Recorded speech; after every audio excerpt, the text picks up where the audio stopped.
आष्टी तालुक्यातील कापसे फाट्यावर आज एक अत्यंत भीषण आणि काळजाचा थरकाप उडवणारी घटना घडली आहे। टिप्पर आणि कार यांच्यात झालेल्या समोरासमोर धडक इतकी भीषण होती की कारमधील माय लेकराचा जागीच होरपळून मृत्यू झाला।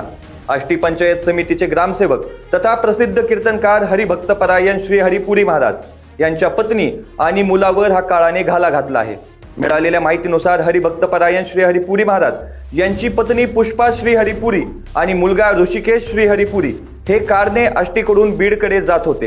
कापसे फाट्याजवळ समोरून येणाऱ्या एका भरधाव टिप्परने कारला जोराची धडक दिली। या भीषण धडकेनंतर कारने पेट घेतला, ज्यामध्ये माय लेकराला बाहेर पडण्याची संधीच मिळाली नाही आणि त्यांचा जागीच दुर्दैवी अंत झाला। अपघाताची भीषणता एवढी होती की कारचा चेंदामेंदा झाला होता। घटनेची माहिती मिळताच स्थानिक ग्रामस्थ, पोलीस आणि अग्निशामक दलाने घटनास्थळी धाव घेतली। मृतदेह कारमध्ये अडकलेले असल्याने ते बाहेर काढण्यासाठी प्रशासनाला तब्बल 1.5 ते 2 तास शर्थीचे प्रयत्न करावे लागले। श्री हरिपुरी हे आष्टी पंचायत समितीतील ग्रामसेवक म्हणून कार्यरत असून ते एक उत्तम कीर्तनकार देखील आहेत।